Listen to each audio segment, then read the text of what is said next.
It is my pleasure, my great pleasure, to introduce to everyone a graduate of the LSU Law Center, and actually a former student of mine, not just a graduate of the Law Center, Oleksiy Stolyarenko, a Ukraine native and a Ukraine resident who did earn his LLM degree, one of, I think, 2 LLM degrees he holds, from LSU Law in 2010. He has been practicing law in Ukraine for at least 15 years, maybe a little more. He practiced a little there. He came to LSU in 2009 to 2010 and then went back. He is currently with Baker McKenzie in Kiev, and he practices primarily, as I would have encountered him, in intellectual property law. He does information technology, data protection, consumer protection, all kinds of things related to that. He focuses in that area and has even served as the co-chair of the Intellectual Property Committee for the American Chamber of Commerce in Ukraine. In addition to being admitted to practice in Ukraine, he is also admitted to practice in New York, here in the United States. So I'm gonna, with that very short introduction, get out of the way really and turn the conversation to Oleksiy, and let you introduce yourself maybe a little bit more. And then we're also going to do, the main focus is really going to be kind of a Q&A. Scott Sullivan is here with us. Scott is a professor here at the Law Center. He teaches international law and all things related to international law.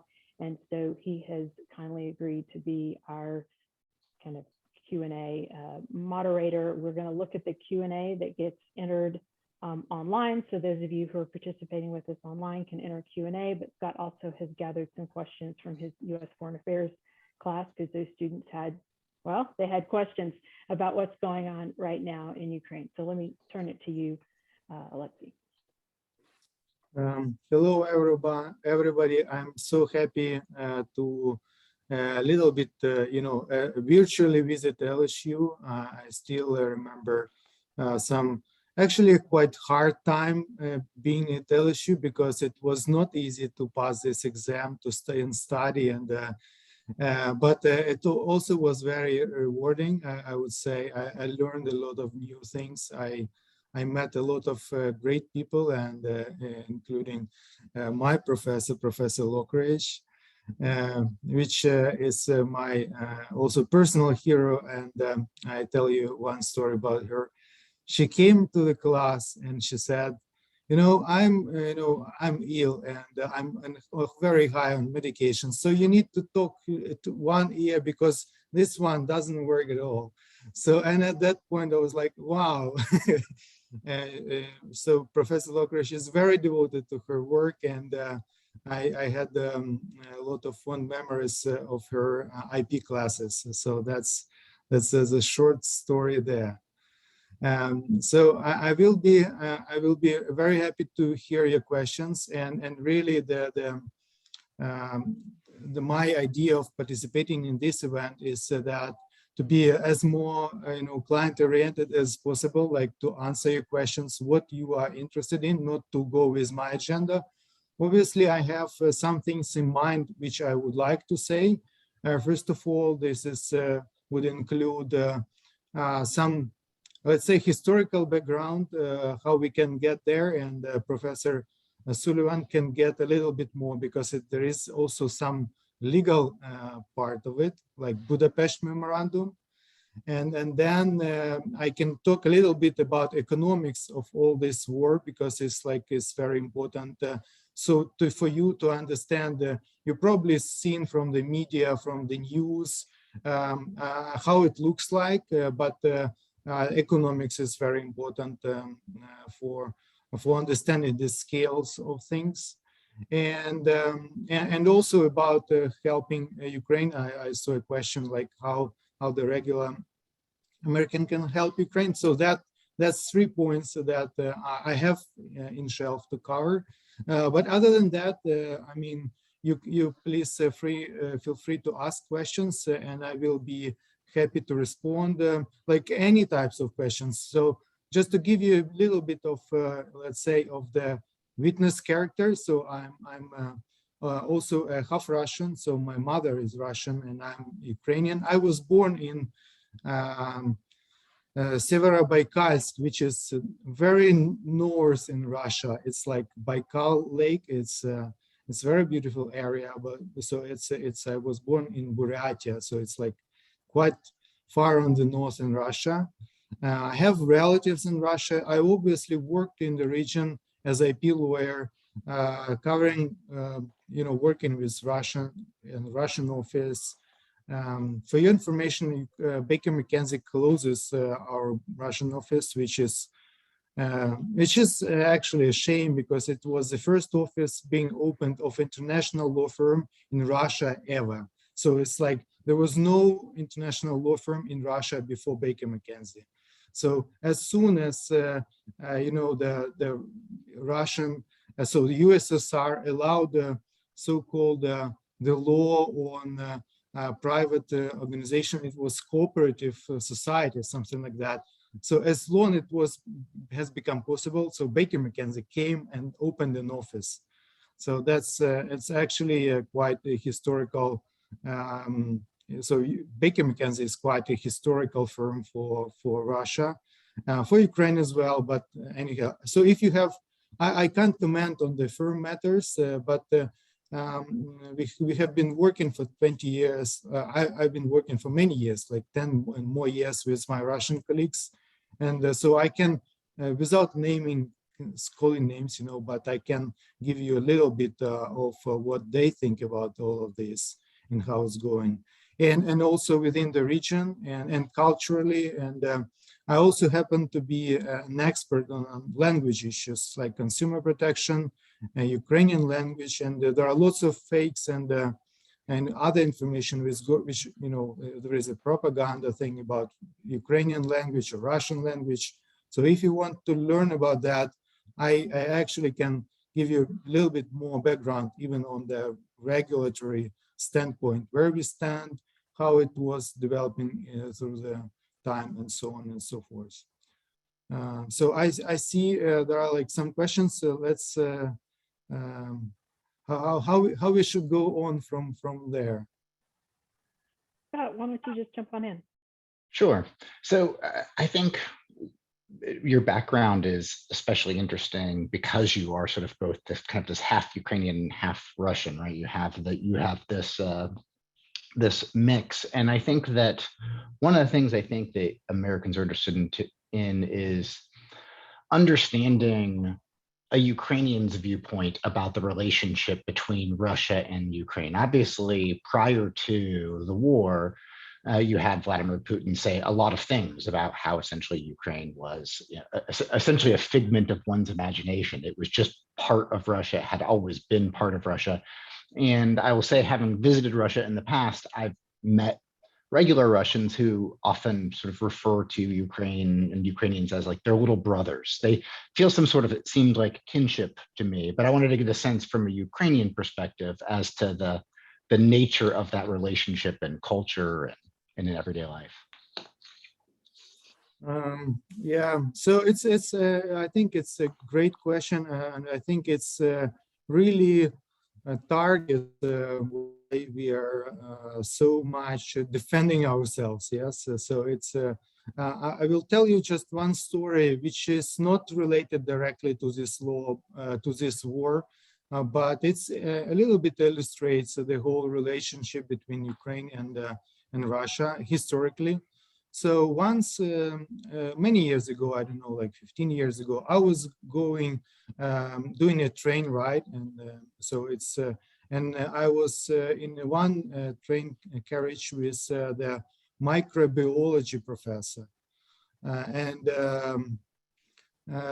don't know why it came up, but she was telling me her story, like her life story. And she was like telling, you know, in order to become a professor in USSR, you know, you need to come to Moscow and you need to present your thesis there. And only if you approve there in academical circles, then you sort of can defend it, this thesis, and then you can receive your degree.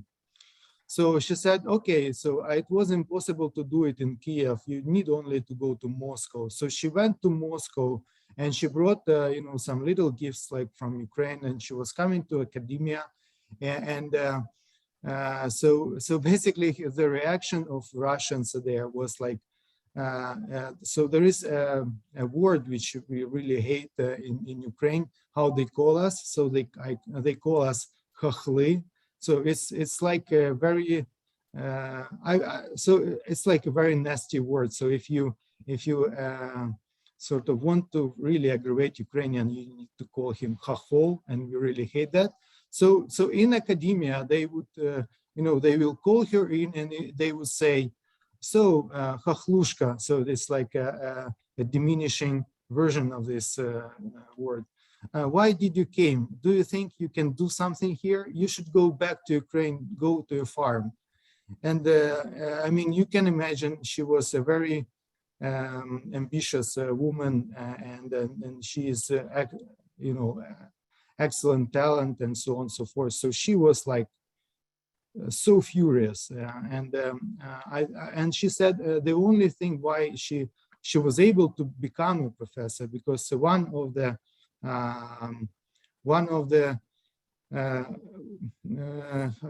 wives of one of the Russian generals, she also was in academia, and she said like, I will cover you, come in and defend this thesis. But through whole her career and all this exercise, she felt this attitude towards her in Moscow. And I think all Ukrainians can they have these stories in their baggage. So what do you say? And the Russian, your contact, who was describing Ukrainian as little brother. So that's how they treat their little brother. So they would scold him.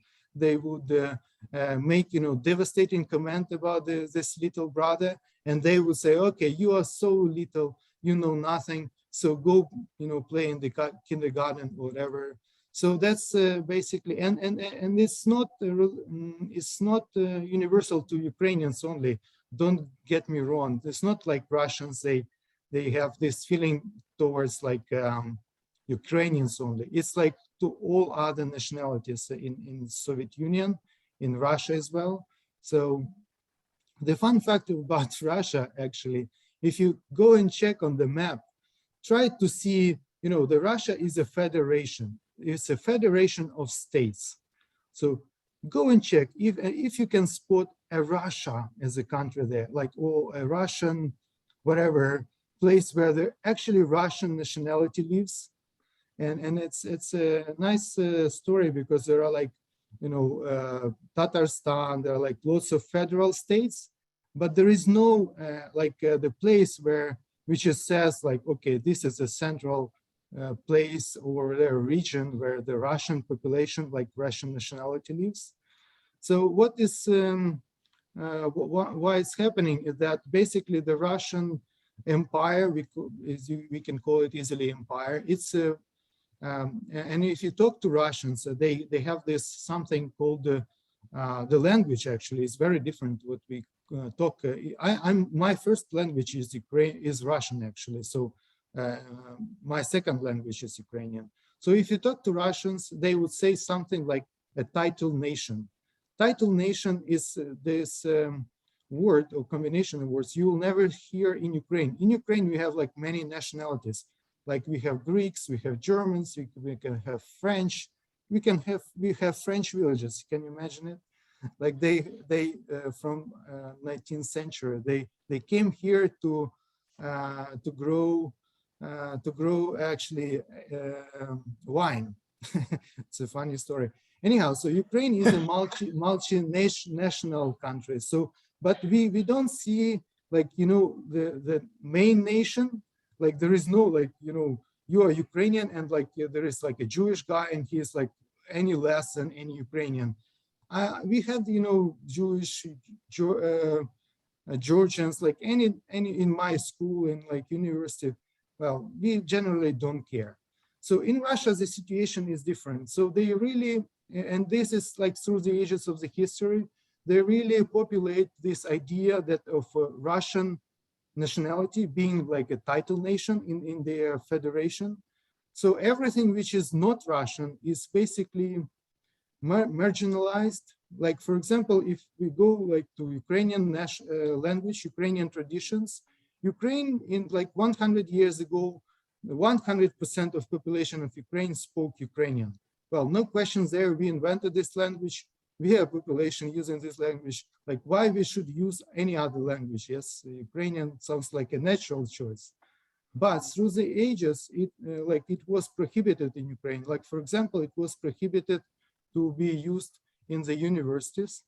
The big cities were like being Russianized. So, like Ukrainians would take Russian family names, like surnames, just to be able to become, this elite. Otherwise, they were like considered to be like, not a worthwhile, not a title nation or whatever. Like, and that was like for quite some time. So when we get independent in 1991, we started gradually to get this back. So, for example, when I studied in my university, we already started. It was 2000 year. I started in my university in Ukraine.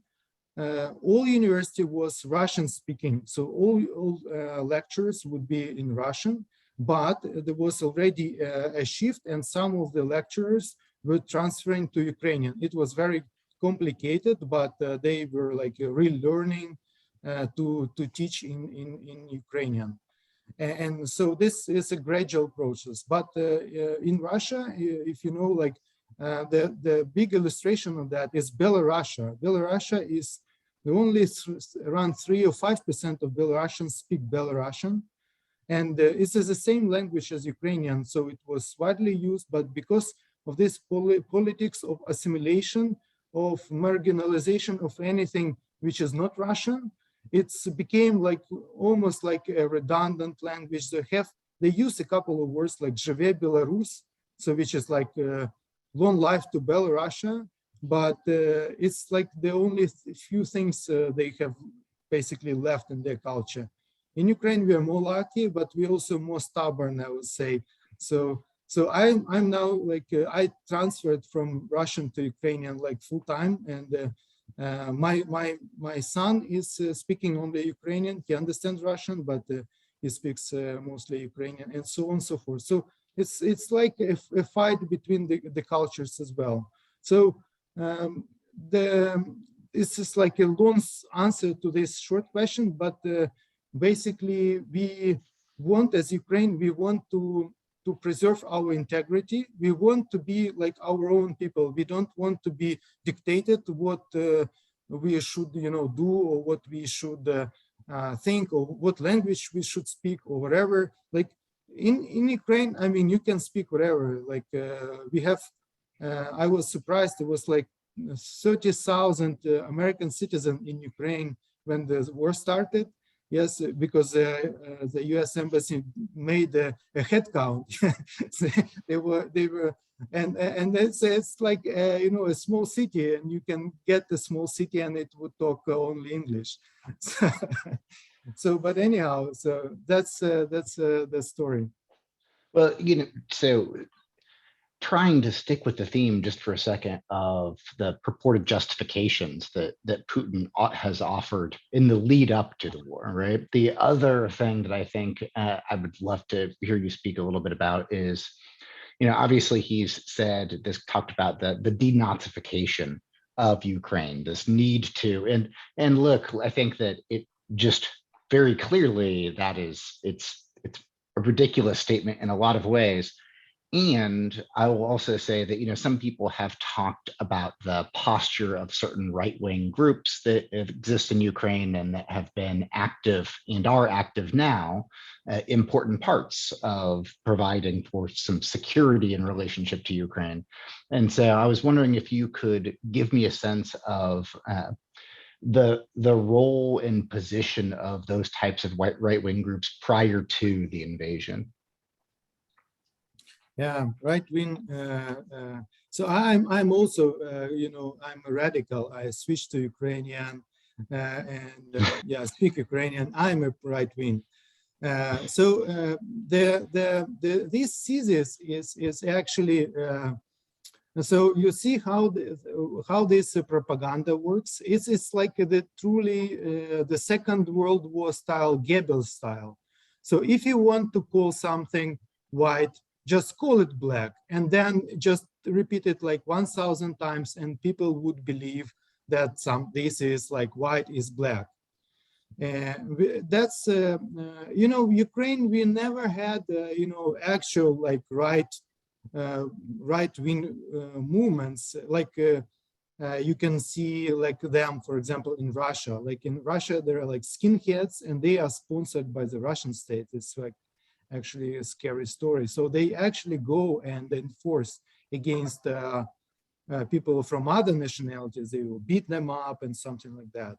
So in Ukraine, we never actually had that. So we have these sort of right-wing organizations.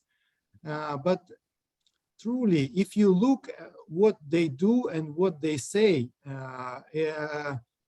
they actually, like, you know, pro-Ukrainian organizations. So they would say, we want to defend Ukrainian integrity. We want Ukraine to defend Ukrainian culture, and that's it. So they were not against like any particular nationality. They were to protect the Ukrainians as a nation. So that's it's a little bit, because you know, there is so much stigma with this right wing. So if you call somebody right wing, it's obviously bad. And we have a very controversial person in Ukraine, historically called Bandera, Stepan Bandera. And he said that the Ukrainian nationalism is a unique, because the purpose of Ukrainian nationalism is actually to establish and defend the Ukrainian state against, you know, all other enemies. And Stepan Bandera was defending Ukrainian state against Germans and Russians and the USSR. He went to the German concentration camp for this, and when he was released, he was killed in Germany by KGB. So through the years, lots of things which Russia, so just to understand how old this idea of Ukrainian nationalists. So my grandfather would say, you should not go to Western Ukraine because there are nationalists there and they will beat you. And this was completely, you know, fake. But you know, through the ages of Russian propaganda, so I would say, I have, you know, met a girl and I want to date her, and she lives in Lviv, and she was like, no, it's Banderovцы are there. Banderovцы are people who are supporters of Stepan Bandera. You should not go there. And I was like, oh, grandfather, it's like, you know, it's tales. It's like, no, you know, in Russia, we were told that the Banderovцы, they would kill, you know, any Russian speaking people. I was like, no, it's ridiculous. So, and now you see, they are again trying to use the same message. It's like crazy. They don't invent anything new. Again, the same Banderovцы, and they are so ignorant in Ukrainian culture, in Ukrainian history. It's crazy. At some point, you know, the Kadyrovцы, this is like the division of Russian army from Chechnya. They came to some village and they were looking for Stepan Bandera. You know, he was killed in 1956, I think, in Germany. And they were like, we need to find this and kill him because he is a Ukrainian nationalist who supports and he's, you know, backs up the Ukrainian nationalistic movement. And we were like, come on, guys, check Wikipedia. This guy is from that. You can't do him any harm. So it's just for you as illustration how messed up all of this situation and how messed up this propaganda thing. And there is a lot of stigma in Ukraine because we were taught, you know, the nationalism, being a right wing or whatever, is bad. You know, it's like if you want to be Ukrainian, if you want to wear Ukrainian symbols, then you are a nationalist, and nationalist is a right wing, and you like a Nazi. And then it like makes no sense. I want to wear like Ukrainian vyshyvanka and like a flag, and then I'm a Nazi. So and in contrast, when you think about what Russians actually doing about their agenda and everything, that is clear right wing situation, no question there. And then it's just like this game, I don't remember who said that, but the future Nazis would call themselves anti-fascists. So this is how it works. And it's not the figure of speech. It's actually lots of organizations in Russia, they do exactly that. Next I wanted to, obviously then the invasion occurs, and I will just say, speaking personally, I think like a lot of people, I was surprised by the scale of it, and the notion that it appeared that that taking over the entirety of Ukraine was the goal, and my sense was that a fair number of people in Ukraine were surprised by the scale as well. And I wanted to get a sense, I guess, in your personal experience, thinking about sort of the invasion and your reaction to it, and then, what your daily life looked like as the invasion unfolded, and even to now. I mean, I've had, some students that have asked me if you were able to even do any work right now or not, right? And so just giving us a sense as to what your daily life looks like, and kind of that progression of such a dramatic change in your life. Yeah, so that was I will tell you now, Ukrainians, when they meet, they would say, how did you meet the 21st of February? And lots of people, they have their own stories. Let me tell you this story. It's actually a funny one. So I was we are obviously were aware that the Russians are trying to do like some a provocation or whatever, but we were expecting that they would invent at least something, and we will see that there is some informational campaign going on, and they would create some, I don't know, some diversion, something, and then they would go attack, and we were expecting for that. And yeah, so that's why when they, just in the morning, it was like, okay, yeah, we just, let's go, let's do it. It's a good thing to do, and we'll do it because, well, Ukrainians, we need to decide the Ukrainian issue. Yeah, that's it. So we obviously many were surprised by that, because we were expecting a little bit more from Putin. Like, I mean, just invent something, and he actually, they even didn't do that. So we were expecting. I had my car, with a full gas tank, and like we were made preparations. Like I have, the camping stove. Like I have the water supply in my bathroom. Like I have a whole bathroom of water and everything.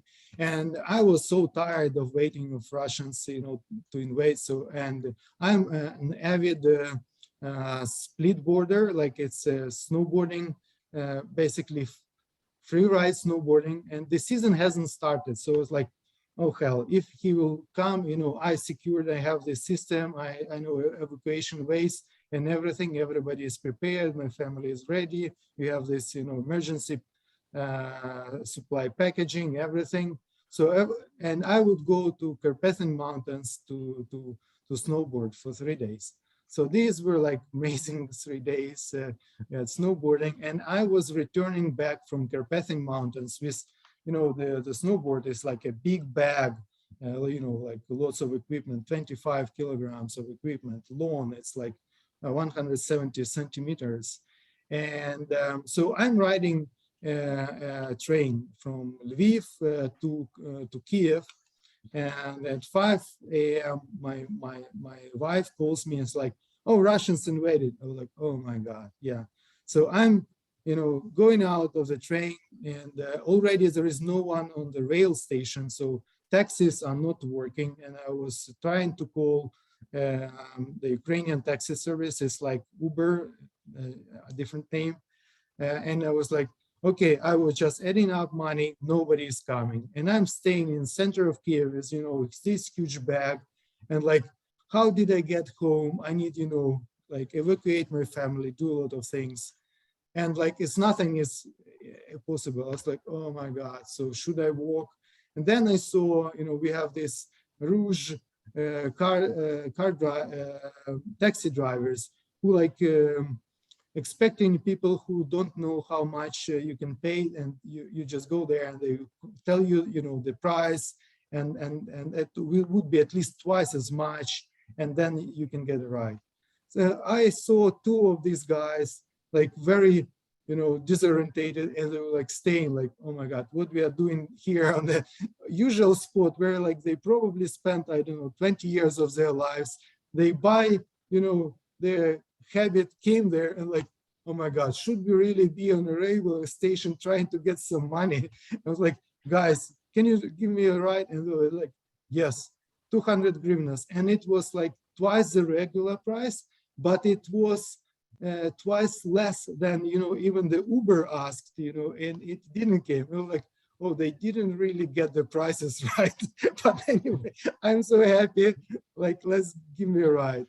Yeah, so I came to my apartment. I took my son, get some things, and went out of Kiev to my parents' house in the central Ukraine.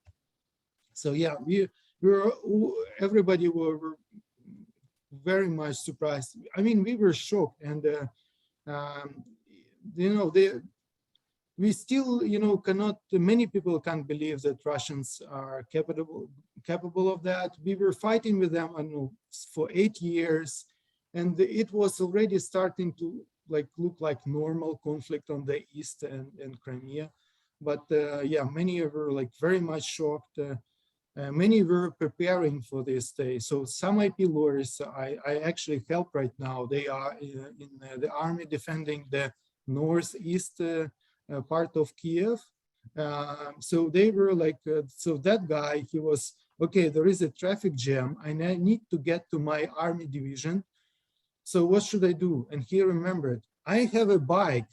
And he went to the basement, like to the parking spot. He was filling the bike with gas because the bike was without gasoline. He was putting like the huge backpack with all military stuff. Like he was riding to this checking point where he was meet with his guys at the army.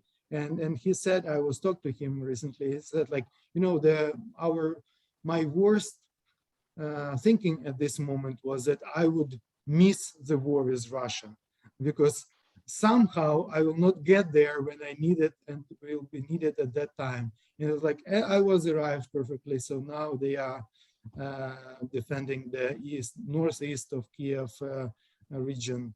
And this is actually two partners from the local law firms specializing on IP. So they are in division. It's a division of their like friends from 2014 for 15 years. And I knew them from there as well, because I was a volunteer back then. So the volunteer in Ukraine is a person who basically fundraises money and then helps the army people to get necessary supplies. So I do this as well right now. And I did that in 2014, 2015 years. So back there, then I was buying a lot of stuff on US military auctions. Like I will bet on something and then we will pack it and we will ship it to Ukraine. And right now I'm doing mostly tactical medications like the IFACs, and with to this IP lawyers bunch, as we are like IP lawyers. So I'm helping them with some other things which are more expensive, but how we call it, the more effective against the Russians. So you've not made any Molotov cocktails for yourself. You don't have like a bathroom of Molotov cocktails, is that right? No. Yeah, well, but I can tell you, can show you something which I have. This is like, Ah. so it's I not mean, a, so it's yeah, it's what people buy. Like if you go, there will be a line to the military shop, and there is nothing there. Like the people will be staying in line for 2 hours just to get and then try to get some ammo or like something, military, because everything is very short demand. Everything was bought out like very very quickly, I mean, yeah. You just need to understand we are so much hating these guys coming here, like, so I never owned it. Yeah, I actually owned like a gun who shoots the plastic bullets before, but sure. I never owned the proper gun, so now I have two. So that's what the IP lawyer is doing right now. And so you'd said that you'd gone to your parents in central Ukraine, and if Yep. I recall correctly, you're back in Kiev. Is that correct? Yeah, I already moved a couple of times, so it's like already 1 month war we have. So yeah, I went through different parts of Ukraine, and if just looking on my profile, how I'm like understanding Ukraine. So I'm from central Ukraine. So president of Ukraine, Zielinski, I'm from his native city, Kryvyi Rih. So if you want to know where Zelensky was born, so it's my native city in Ukraine. And some things which he says, they really resonate with me. I mean, not really resonate, but I know what they're meaning. And the way he is acting right now is very much like the guy from Kryvyi Rih. Yeah. So it's because in Kryvyi Rih it's like a very industrial city. So lots of sort of not gangs, but the people who working with some industry. Lots of people, guys on the streets. I don't know, like. Poorly educated probably, but we have this slang going on and like a set of rules you need to follow to be a proper member of society. So one of the rules in this, so you need to hold your punch basically. So what Zelensky is doing, he's not a person who is actually like skilled in any fighting or anything. He's very artistic person. But in Kryvyi Rih, in order to be respected, you need to be able to hold your punch. Like, it's you don't need to be being hit physically, but if you said something, you need to do something, and you don't need to go back on your words. So what is he's doing? He is not getting back on his words. So he's not leaving Ukraine. He's staying in actually, it's around. Less than 1 kilometer from me, so I'm very close to the place where he's staying right now. But so I want to, before I ask my next question, Yep. I did want to make sure to encourage those on the participants in the call that this is the first sort of kind of panel webinar that I've done, but I understand you can do the Q&A, so feel free to type questions and we will get to them. But I did want to ask you sort of this. It's a prospects for peace question, and what the end of this conflict could look like. And in some ways, I guess, we obviously, it appears that perhaps there has been some progress in relationship to peace talks. I'm interested in your perspective as to what you think that might look like.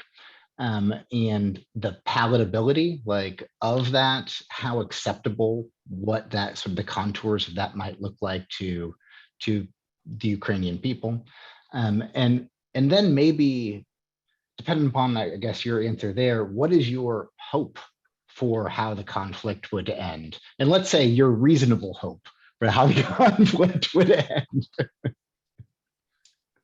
Yeah, so I think these are all very hard questions because I think we are not ones to blame, because the Russia, they put themselves in this very tight position.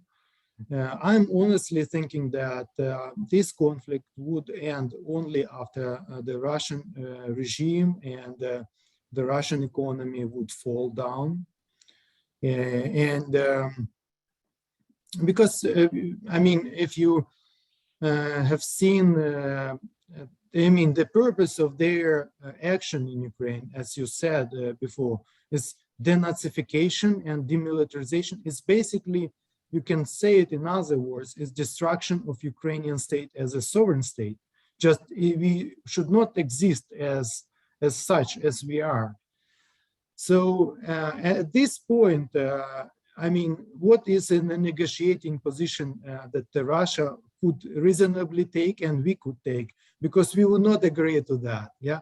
And all other compromise on that is how, like, we exist a little bit, but they would be policing us, like they will send us some military people who will check if we have guns, or, I mean, if we talk Russian or Ukrainian or whatever, or so I think Ukrainian, and well, I'm not a big fan of Ukrainian president, but he said actually quite a nice thing. He said, we are not trading in people, we are not trading in territories, and we are not trading in Ukrainian sovereignty. So I think these three actually are key parts, and I think the Russian strategy is to destroy infrastructure, to kill as much people as possible, and to force the Ukrainians to, you know, to overtake the Ukrainian government, and then, you know, to put somebody new so he could talk to Putin. But I don't think that's something which is happening, because I think all Ukrainians, they only want one thing, and the Russians to be removed from the territory of Ukraine completely, like forever. And so I think we can start, you know, negotiations from this point, like they will go away and then we can talk. Because, and again, you know, Zelensky is not my favorite character, but he said, we cannot do any peace talks when the guns are talking. And well, they are bombarding the Mariupol, they are bombarding the, I mean, the nearest places for bombardment are just like 20 kilometers from me, from where I'm sitting. So last night I had, you know, really almost no sleep, because the bombardment was so loud. I heard there were like 3 airstrike alerts and the bombardment, and they were bombarding like the whole day. Right now it's quiet, so you don't hear it, but I would you know, at night, last night it was very loud. Like I heard, you know, I don't want any of you like to hear these sounds, like, but it's the artillery.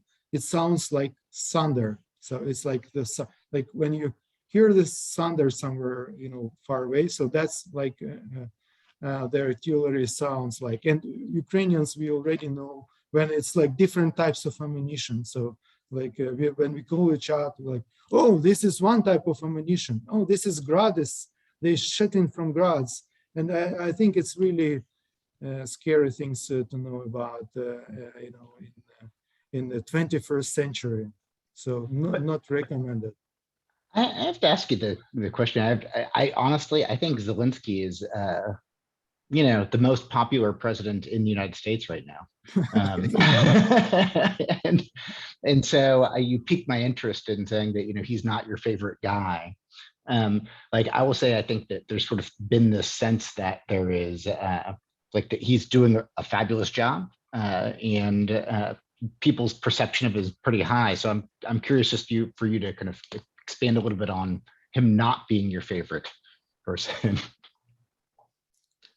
So it's a very strange situation we are in currently, very bizarre. I think the Russians actually relied on Zelensky, as I told earlier, not being able to, you know, to hold the punch in his holding it. So what's the problem with Zelensky and his team? is that they are absolute amateurs. So they are in any government type of things. So in the normal type of scenario, they are more or less not very useful. So they have lots of tensions in there. They lost all of support. I mean, before the war, I think the support of Zelensky was around like 15–20%.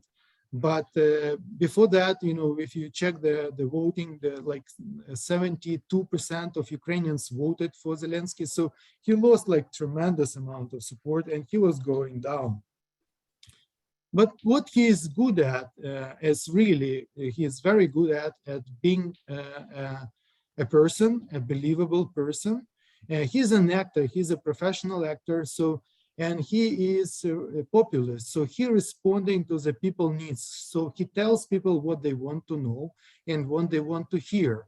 And in this very bizarre situation, it actually works nice. I mean, it works great. First, you know, all these populist people, the bunch of the team they brought, they are holding up, they're staying in Ukraine, and that's the most important. It already gives people hope, and it already shows people that everything is organized, something is working.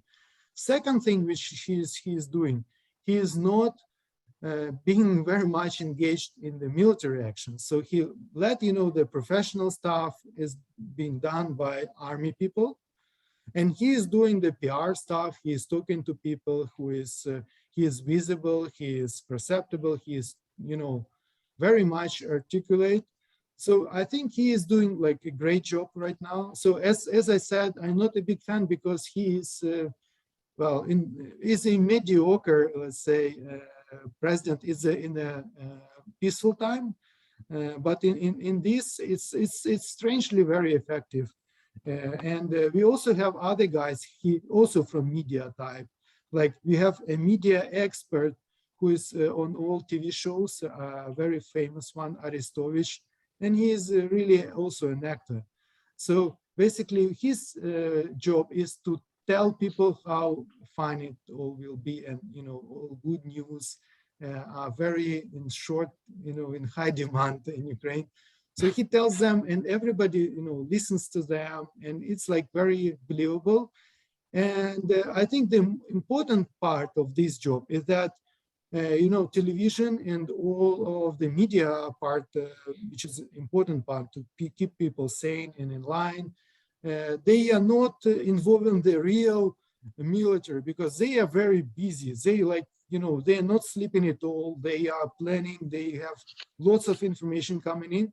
So they are keeping the media front, let's say, call it that way, and the army is keeping the army front, and the people are keeping it all together, like with, you know, everybody's buying something like bulletproof vests, like ammunition, first aid packs, like drones, everything. Like if you talk to any Ukrainian right now, he will say, okay, do you know where to get bulletproof vests? No, yeah, okay, we got one from that guy. Can we order that in Poland? Yeah, we have a guy in Czech Republic. Probably we need to check with him. So, and that's how the Ukrainians. So when I was packing some stuff, some, you know, humanitarian aid stuff in my basement, I saw at least 3 people in my parking lot doing the same stuff. So and it's like, because, and we don't have many people in our apartment building left. So every Ukrainian is, you know, packing stuff, delivering it to the army. It's like food, ammunition, tobacco, cigarettes, everything. I see we got a couple of questions in the I was going to Q&A. jump in, and one's from Professor Morato, who says, welcome back to LSU, and he hopes we can welcome you back soon in person. But he also asks the question about the possible outcome, I think would be paired with your request / demand that, you know, Russia remove its forces. But what about neutrality? What about a commitment not to apply to join NATO and also the EU, which has been part of, as I understand it, some of the talks? So what would your reaction be to that? Yeah, so it's a part of demands. And what President Zelensky says, and there is a legal background to that. So the NATO status of Ukraine, the future NATO aspirations to Ukraine are in Ukrainian constitution. So we are not allowed to change Ukrainian constitution during the martial law time. And Zelensky says we will hold a referendum for that. So it's all would be possible when the martial law status would be lifted. And in terms of negotiations, I think Ukrainians, they supported, before the war, at least 65% supported Ukraine joining NATO. I think now, it's even more. And this is a complicated question, but I think we probably can, sort of agree on that. But you see, and Professor Sullivan can attest on that, the international law is a complicated beast. Yes, we agreed on something. It doesn't mean that we would not do it. I think at this point, if they would say they would need, internal victory, I think Ukraine can agree on that. And strategically, I don't see that, in the next 1 or 2 years or 3 years, Ukraine would join NATO. But in the long term, I think we will be in NATO anyway. Like with Russians, no Russians, their support is not really important for our decision on that. Okay. Then we have a couple more. One is from a student. What are your thoughts and concerns about Ukrainians being removed to Russia, and do you fear for their safety? Yes, I do have a lot of concerns for that, and it's really barbaric. It's actually extortion, and it's human trafficking, what they are doing. So, for example, in Mariupol, when they were surrounding the city, they would say, okay, we will open a humanitarian corridor, but to the Russian side, not to Ukrainian side, but to the Russian side. And you can imagine the people who were suffering under bombardment, like for several weeks, and they would be sad, and they would be, they would be told, okay, now you will come to Russia, and we will love you, and here is your chocolate, and this is your soup. And they absolutely would hate that. And Russia already creating some concentration camps on their territory to keep these people. And the only use for these people in Russia is for the purposes of their propaganda machine. So so just for you to understand the situation, around 42 million of population in Ukraine. We have the longest border with Russia, like with any countries. I think it's around 700 kilometers, even more probably. To Russia, were like people left. I mean, obviously we have relatives in Russia. I have relatives in Russia. Like many people who live on the border, they have like relatives who they don't need to go, 700 kilometers to the safe place. They can cross the border and be in safety in Russia. Only around 150,000 of Ukrainians went to Russia. And I understand completely that choice. They did it voluntarily, like no questions asked. And around 3 million people left to Poland and other countries. So you can see how much this choice of being, go to Russia is desirable, because I mean, people absolutely hate going to Russia, and they have very good reasons to do that. And I hope we can get back all Ukrainians that were forcefully, like right now, they brought Ukrainians forcefully from Mariupol to Russia.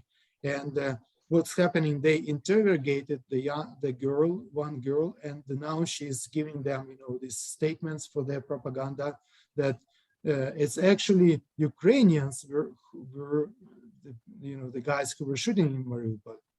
So that's how it works and why they need them. I actually have a follow-up on that, and I'll just use privilege to ask my follow-up before I go to the next one. Do you have any sense that, Mariupol is what reminded me, that the end game in part may be to obtain control of the eastern portion of the country more than really the whole of the country, despite the fact that kind of the net is tightening around the whole of the country, that it's in a sense, the bargaining or strategic plan. You ask for more than you really intend to take or intend to get in the first instance, right? You want, in business, I want 5 million in the end, but I'm going to demand 8 to start or whatever. So here, for example, I'm going to attempt to take the whole country, but what I really want is the eastern portion of the country and the Black Sea area closer to Crimea. Is that potentially part of what people inside Ukraine may think the end game is for Russia? And then I'll go to the next question we have. Yeah, so unfortunately, we have, they did this same mistake when we, sort of, we had no choice, but, with Donbass and Crimea. Many thought Russia would need Donbass and Crimea. But actually, just going a little back on this historical thing I was talking about, Russia being this Russian nationality and having no particular country or particular region where they live in. And this is like sort of being abstract concept, like a Russian nationality. So the idea, and I mean, when you have money, when you have, resources and everything, it's a natural thing to try to get, a good lineage, find some relatives who were like counts or like some nobility in some country, and then you are also a noble or by that.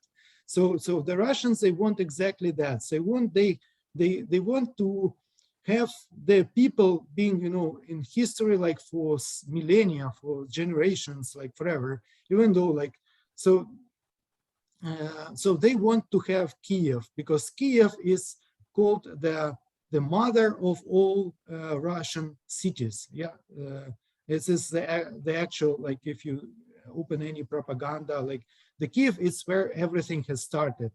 For Russians, for Belarusians, for Ukrainians, like we were like one nation, and the distant relatives, undesired cousins were like pushed away, go search there, like they went to Russia, they went to North and so on. So, and they created their own states, but now they want to get back, yes? And so they strategically, they want Ukraine, like as a whole. Without Ukraine, the idea of the world is not complete. Without Ukraine, Russia is non-existent, yes? Because they say that they are Slavic. They are actually not a Slavic, part of the Slavic tribe of groups. It's a complicated thing, but they say that they are sort of like very Russian people were born from Kiev, and then they expanded, and now they have Kiev and Russia and everything. So, of course, they need to have this stretch on the east and cover the Azov Sea to have a road to Crimea. That's no question there. So they will be trying to get that at least. So this is like a plan minimum, yes, but there is no way they will stop trying to, get all Ukraine, because I mean, as I said, without Ukraine, without Kiev, in the view of the Russian this rich nobility, whatever class, they have no roots, yes, and Ukraine is their roots somehow. We were welcoming them, come to visit, but don't bring their tents. But obviously they want to to have a more stronger presence here, which we sort of don't like to. Yeah, Okay. and there is a nice anecdote about that. Just a very short one. So because Ukrainians, we were fighting for our independence for generations. So in Crimea, there is like the place where the old fighters, they can go to the cave, like something like a Vietnam War stuff. And so somebody just woke up this guerrilla fighter in Carpathian Mountains and said, "Okay, hello, how are you doing?" And I was like, "Oh, how are you?" And the war, we have a war with Russia. And the guy says, "Okay, where we fight?" It's like, "We fight on the Donbass." And they're like, "Oh, guys, you did really well. You went really far from here." So it's just to illustrate that, if you look at 100 years back, Ukrainians, they actually did a great job, getting independence and get, Russians out as much as possible. So now we need to do, just to repeat. Okay, we have two more and then we can let you go, and thank you. I know we're well into your night at this point. We had one put in the chat, and then one more is currently in the Q&A. And I think the one in the chat is pretty sort of short, kind of yes or no-ish. And then the last one is a great one to end on. One in the chat is from Professor Hall. "I understand in the early 1930s, millions of Ukrainians died of starvation, and many people allege Stalin deliberately caused famine by seizing food from households and preventing food from coming in. Is this something that people still think about and resent? Do they blame the famine on Russia, or do they really kind of think of the Soviet Union as different from Russia? And do people kind of keep that separate?" And then the question ends with, "After all, Stalin was Georgian, right? Not so much Russian." So thoughts? Yeah, so this is also a part of what I was talking about. Ukraine was one of the richest, one of the most established parts of the USSR. So we had a lot of business, local business going on there, local production of food, and so on and so forth. So in 1930s, the Russia, again, we go into this nationality thing.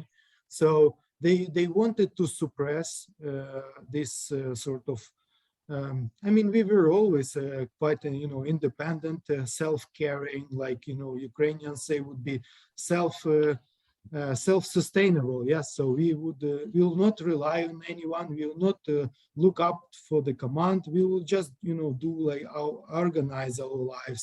So they were very much afraid that there will be a big resistance in Ukraine, and the strategic goal was to do industrialization. Industrialization is basically to build the cities which are loyal to the Communist Party, and starve the villages who are bread producers, and villages is where the most of the resistance was. So they would be bringing the Russian-speaking and try to establish a Russian culture in the factories in the big cities, and the Ukrainian villages, they would be considering them as collateral. So what happened in 1930s? They forcefully, there was no famine actually, so there was no shortage of food as such. So they were just collecting all of the food through all of Ukraine, and indeed a lot of people died just because. And we had the law. So if you're in possession of several, how you call it, several grains basically. So the communist army, they can shoot you. So we see this politics, we see this idea. It has not been gone with the new Russia, because the Russia is exactly the successor of the USSR. So it hasn't gone anywhere. So they still the same things, they still use the same methodics, propaganda, denazification, and they call it, they are not shy to say it out loud. They say, we would do denazification. What does it mean? Well, we will kill anyone that does not correspond to our view how Ukrainians should be, how Ukrainians should look like, and how it should talk and live. So yeah, it's pretty much the same thing, and I think what's happening right now, it's just a continuation of that story which we had in 1930s. So just 200 meters away from me, there is a memorial to the famine in 1930s. So I go there with my family often, and it's quite crowded usually. We still remember it, like so there is a lantern, like on this commemoration day, every Ukrainian will put on their window a lantern, like with and light it up.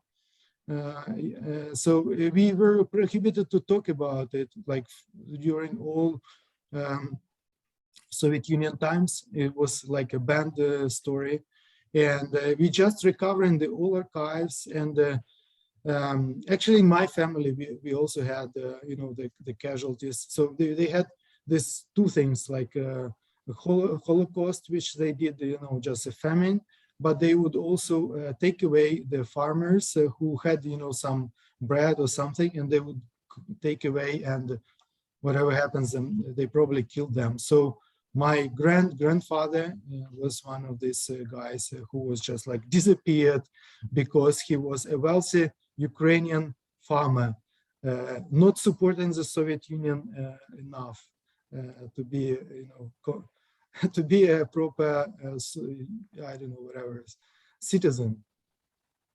Wow. Well, we have one more question, and I'm going to add to it a little bit.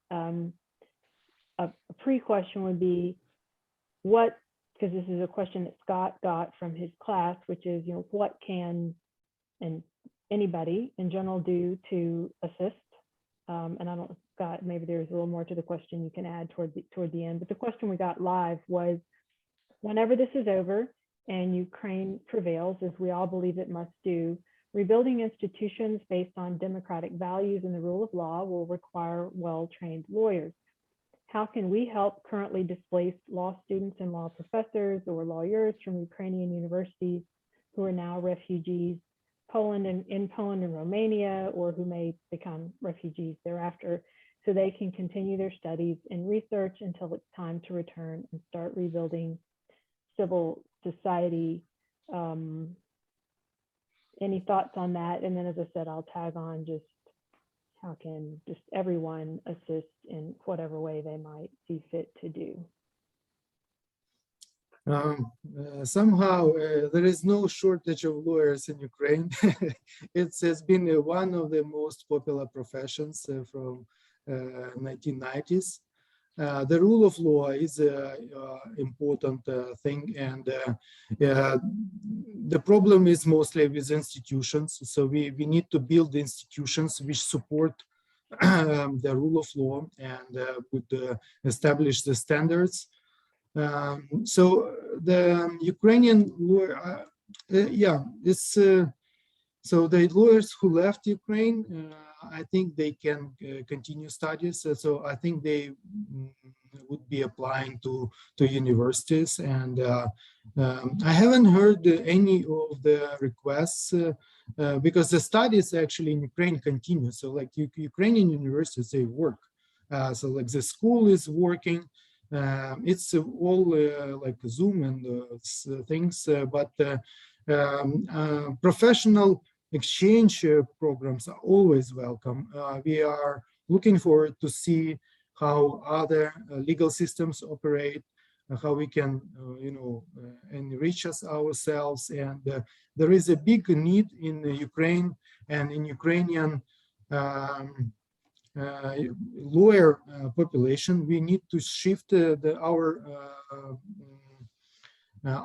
legal, not legal,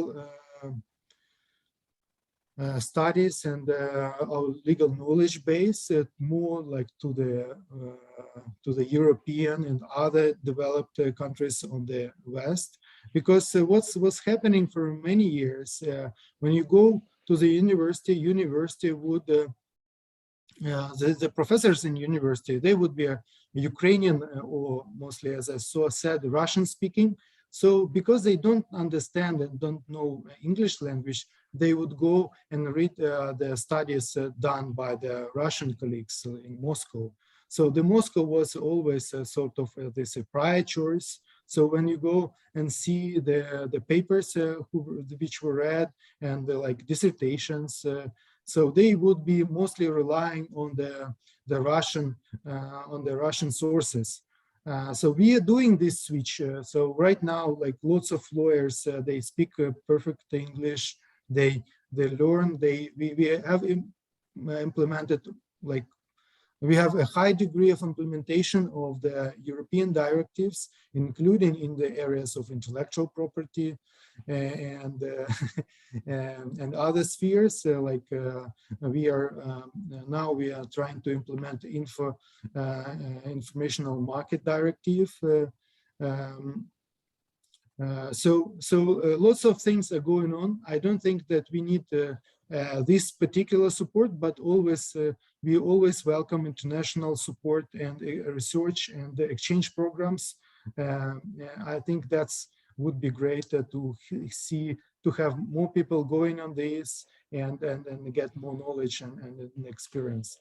But as such, it's like, I mean, lawyers, we are fine. I mean, it's not the most let's say scarce resource in Ukraine. We have plenty of lawyers. As you see, many of lawyers actually they fight. They went to the army. Many of them support the army in many ways. So we will be fine. We will defend ourselves. We do need, of course, other professions right now are more critical, like medics and so on and so forth. There is an understanding that when we will overcome this war, we will have a lower tolerance towards, corruption and all other things which we had in the past. And lots of people who were drivers of these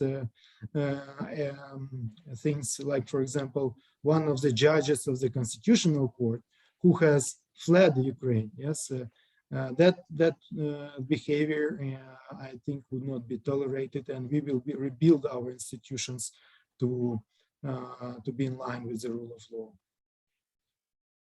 And on the question how you can help, actually lots of things.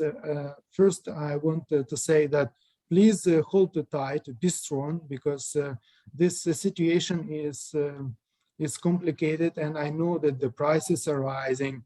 The U.S. government is, getting a lot of funds into it, like $16 billion, and many people think, like, I mean, there's lots of tuitions there, like, or whatever, lots of money that you can get for this, lots of things you can get in the United States. So yeah, please hold on to that. And the reason, and I was going to talk a little bit about the economy of the thing, so you understand a little bit the scale from this angle. So I think a couple of days ago, the Russian army shot in Ukraine ballistic missiles.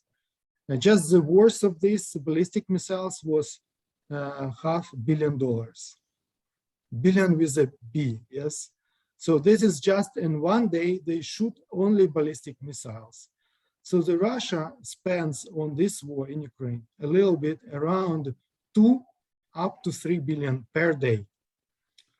Ukrainians, we spend around $500 million per day for ammunition and for arms which have been shot. I mean, everything military is very expensive. So like one shot from the artillery is around like $3,000.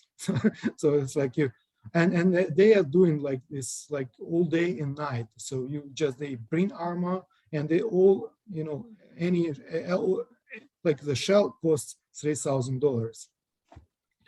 So it's a lot of money. So how we get there and why US basically has an obligation, but also needs to help Ukraine. And the Professor Sullivan can a little bit elaborate on that. So in 1996 or 1994, Ukraine signed something which is called Budapest Memorandum. And it's not actually a real document, it's like a declaration rather. But what it was about, like 5 countries, including the United States, guaranteed Ukrainian nation sovereignty and the territorial integrity for what Ukrainians did. So Ukrainians, for that, we abandoned our nuclear arsenal.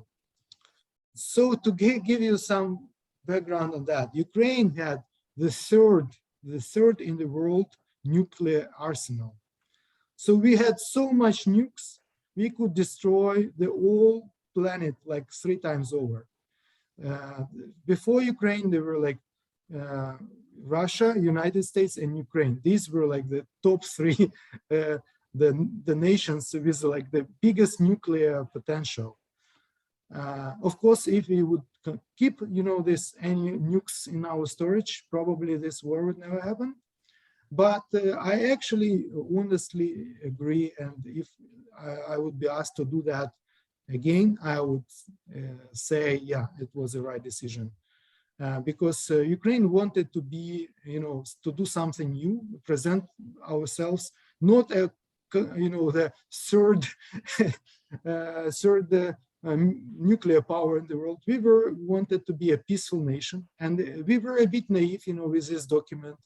And we were a bit naive that we thought that, Russians would respect that. We were never expecting Russia to strike us in the back. I mean, despite the old history we had, we lived for generations together, and we also thought of them like, okay, maybe they're not very nice to us, but well, we were neighbors like for generations. I mean, it's not a reason for us, and we had many wars together, like Second World War, First World War, like we fought together. We never expected Russia to strike us back. So anyhow, so we were a bit naive, let's say, when we were abandoning this arsenal. And we had, this strategic aviation, and this is like huge planes which were designed to fly to United States and bomb United States. Obviously, everything in USSR was to bomb United States, so we didn't want to do that. So we abandoned our strategic aviation, which was like billions of dollars worth. It's no question there, it was very expensive. And we also abandoned our nukes, like we disbanded some of them, we sent some of them to Russia, and that's how Russia became the #1 country in the nuke space. So that's why the other countries promised us to help, and well, it was not a very strategically, like directly a legal document, but it was a promise. Yeah, so now we did a mistake back then. Yeah, probably we would need to do something better. But this led, to this terrible situation with Russia entering the war. So just to restore this peace and, to discourage, the future behavior of this part, in other countries of the world, to become a world a better place. Yeah, please hold on. Yes, it's your taxes are going for this war. Very sorry about that. We cannot do anything, but also, so you just keep with that, support your government, support this spending. Also, if you have like your politicians, say that to them, because I mean, Ukraine can go off agenda like really fast. Whenever peace stops, whenever actual shooting will stop, we might, just, there will be another accident somewhere in the world, and we will be left with a country which was bombarded, destroyed, and nothing we can do with that. So this is a continuous process, so hold on with us. We need to rebuild a stronger Ukraine, and we want to become a self-sustainable again and be able to defend ourselves from any future action which might come from Russia or whatever other country. So this is my message to you, and also I will be sending to Professor Lockridge their website. If you want to donate, if you want to engage into some other meaningful work, there are plenty of ways to do that. So also, if you have Ukrainian community, I don't know if you have Ukrainian community in Louisiana, talk to them. They probably doing something for Ukraine. Lots of Ukrainian, I mean, this is international effort. Like we are shipping goods from United States, we bought everything. So Ukrainians are not like the people who, oh, give us money because we are so poor. We bought everything we could. Don't get me wrong. Like already there is all military which was in Europe, we already bought that. So we bought all cars. Like you can't find any, car which is like a SUV, a car which is capable of going all terrain. No cars like that in Poland, in Germany. We're already buying most of the cars like that in UK. We already bought all the medication in United States, like it has been shipped by planes by Ukrainian community organization called the Leleka Foundation. So we are fighting all of the fronts, and it's just the cost of it, as I said, it's like, it's so huge. The war is so expensive. It's just like no sane nation can afford it. I mean, unless it's Russia, and it's insane. It's no explanation to that. Like I mean, you can imagine. So for 1 month of Ukrainian operations, they already spent more than $60 billion on this. And before that, before they even started to attack us, they already spent around $20 billion to get their troops in position. They stayed there, they fed them, whatever they happened. So that cost around $20 billion. So all operation without any sanction-related impact already cost to Russia around $80 billion. And so it relates to lots of questions which we had covered previously. And basically, when we negotiate with Russians, they keep this, price in mind, like what we get for this $89 billion, what we conquered in Ukraine for this money. And we don't want them just, to, have this cost. We also want them to take care of whatever they did here, like they destroyed the whole cities, so like they killed so many people. It's all the tragedy. It's like it's also will be. I mean, Ukraine also sustained damage around like $50 billion already. So just about these numbers, I mean, we are like getting, donation, like somebody sent me $100. I'm very thankful for that. But when you think about that, of course, we sort of trying to do whatever we can, but it's all on the government level. So we Ukrainians and the Ukrainian government, we can do, we do a lot, but it's just the scale of it is just enormous. And that's why I don't think it's a good idea to have any, war in the normal world. It's just like, well, it's super expensive, and I mean, I don't think that any democratic country which might be held accountable, they can sort of just think about that. So we basically just need to have more democratic countries and support democracy and support people fight for their, right, not to spend the money for ammunition to kill other people. Just build hospitals, build space station, built whatever. I mean, in Russia, they have 2 cities which are sort of populated with people with good salaries. All of the rest of Russia they have no, gas, or they have no, some places they have no electricity. So, and then they spend, I don't know, almost $100 billion on the war in Ukraine. And this is just, 1 month of it. So wow.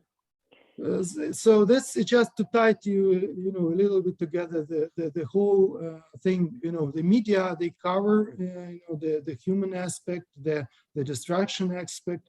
But I'm as IP lawyer, and I work in commercial organization. I understand how much economy is important just for us. I mean, to win is one thing.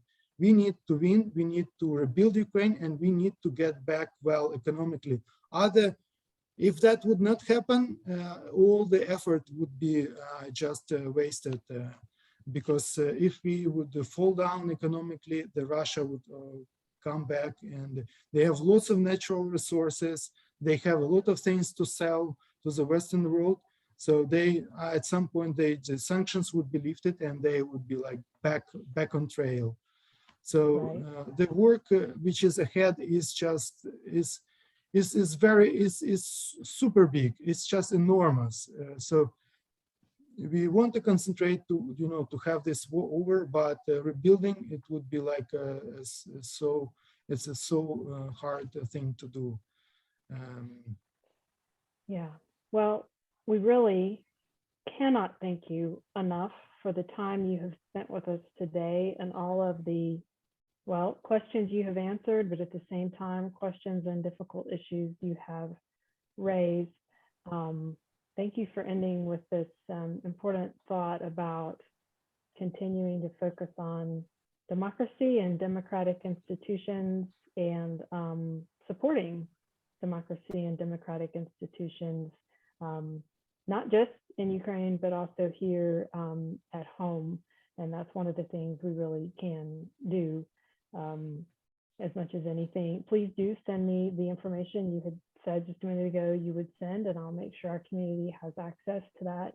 Scott, do you have a final comment you'd like to make? No, just thank you very much. I thought it was fascinating to hear your perspective on all of these obviously really important issues. Thank you again. Keep in touch. I hope, in a sense, that we don't have to do this again in another couple of months, but if we need to, I'll call on you again. And I do hope, as I said in my initial contact with you about doing this, I hope we can have you in person to have a conversation with the Law Center community before too much longer. But until then, thanks for doing this by Zoom.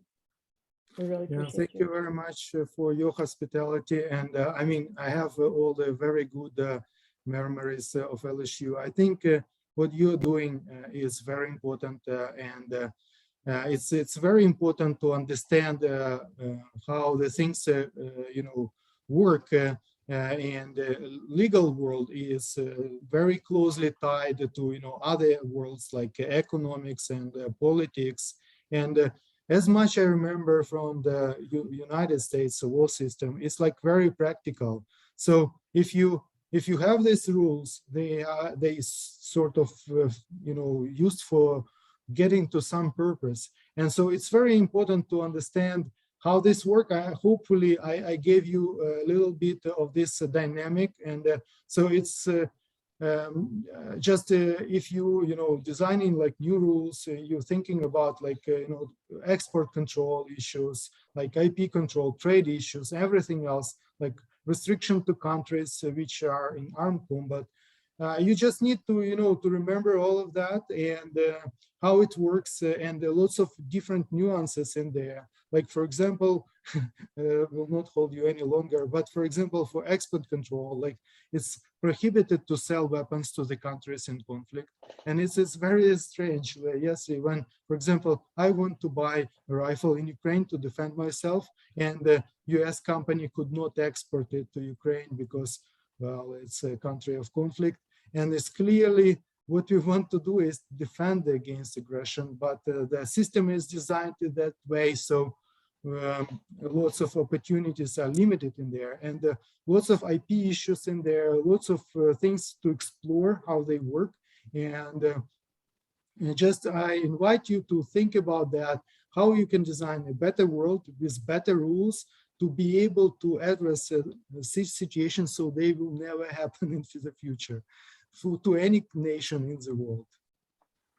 That's a perfect place to end. So it will never happen again. Thank you so much for your time. Thank you to everyone for being here. And as I said before, we've recorded this, and at some point when the recording is ready, we will make it available. Thank you so much. Bye, everybody. Bye.